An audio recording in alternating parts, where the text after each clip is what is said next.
বাচ্চাটি জন্মের পর থেকেই তার মাথার চুল অনবরত বাড়তে থাকে। 1 ইঞ্চি চুল কাটলে 10 ইঞ্চি বেড়ে যায়। যখন সে একটু বড় হয়ে যায় তার চুল এতটাই বড় হয়ে যায় প্রাসাদের সকলকে যেন সেই চুল দিয়েই সে মেরে ফেলে দেবে। তার বাবা তার সাথে জঘন্য ব্যবহার করতে থাকে আর তাকে এখান থেকে চলে যেতে বলে। সকলে তাকে ডাইনি ভেবে মারতে যায়। তুলি নিয়ে মেয়েটি সর্বদা এটা সেটা দেয়ালে আঁকতে থাকতো। মেয়েটি খিদের জ্বালায় বসে কাঁদছিল। সেই তুলিতেই তখন হঠাৎই একটি অদ্ভুত শক্তির সৃষ্টি হয়। হাঁটতে হাঁটতে অনেকটা পথ চলে যায় আর একটি বরফের স্থানে গিয়ে তুলিটা পড়ে গেলে সে তুলি দিয়ে একটি রুটি এঁকে সেখানেই ঘুমিয়ে পড়ে আর বলতে থাকে, আমাকে খাওয়ার জন্য কিছু দাও, আমাকে খাওয়ার জন্য কিছু দাও।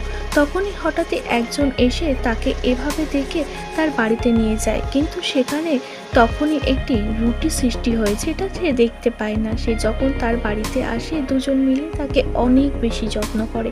সে বুঝতে পারে আমার মা থাকলেও হয়তো আমাকে এতটাই ভালোবাসতো।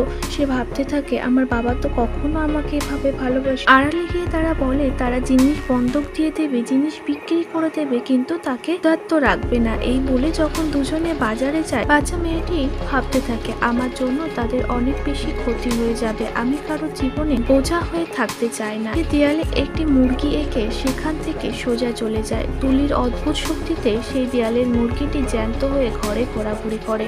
যখন তারা বাজার থেকে ফেরে এই মুরগি দেখে তারা আনন্দে আত্মহারা হয়ে ওঠে, কারণ এমন জঙ্গলি মুরগি বাজারে বিক্রি করতে পারলে অনেক টাকার মালিক হয়ে যাবে।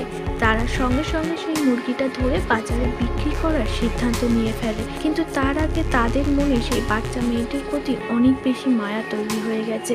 তারা বলতে থাকে তাকে আগে আমাদের খুঁজতে হবে। যেখানে বাচ্চা মেয়েটিকে খুঁজে পায় তারা সেখানেই চলে যায় আর দেখে সে নীরবে সেখানে বসে কাঁদতে থাকছে। তাকে সঙ্গে সঙ্গে গরম জামা দিয়ে কোলে নিয়ে সেখান থেকে নিয়ে যাওয়ার সময় কিছু সৈন্য সেখানে চলে আসে আর বলে ওকে আমাদের দিয়ে দাও, আমরা ওকে মেরে ফেলতে চাই। বাকি গল্পটা শোনার জন্য সাবস্ক্রাইব করুন।